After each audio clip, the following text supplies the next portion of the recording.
Given that there are games from the past that didn't necessarily get their full due the first time, I don't mind the movement to remaster a portion of them and potentially introduce them to new audiences.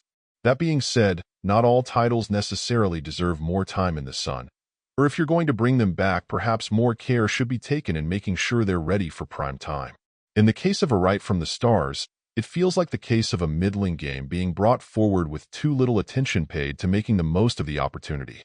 When reading the game description, it really hypes up its variety, depth, different endings, and more. Where the rubber meets the road when you're actually playing it, though, it instead reads as a game with great ambition that isn't properly realized when it comes to critical details.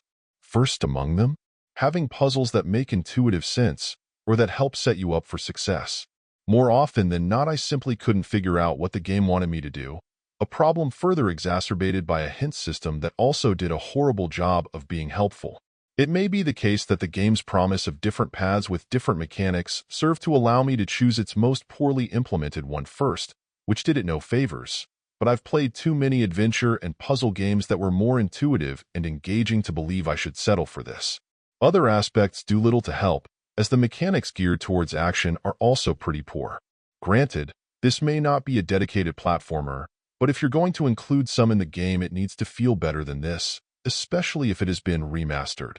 I'd say the same of some of the other more action-oriented elements you'll run into. It's nice to have variety, but if the controls and the quality of play are pretty wildly inconsistent, it doesn't inspire much confidence. It also doesn't help that at launch the sliders for all sound settings are inexplicably set to 0, so until I wondered why everything was silent, I wasn't sure at first whether it was deliberate.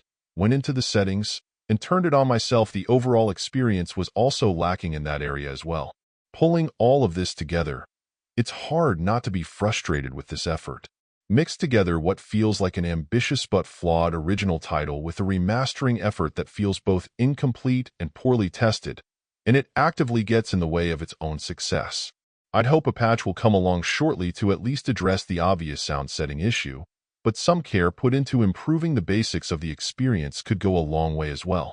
I applaud the obvious ambition of the original game, but failing to get core fundamentals refined to make the experience more approachable short-circuits the potential for its success. Overall, my final score for the game ended up being a 4.8. And if you're interested in picking it up, it's currently available on the Switch eShop for $11.99. Thank you for taking the time to listen to this review. And if you'd like more information or ideas of indie games worth checking out on Switch, be sure to click on the link provided in the description. Until next time.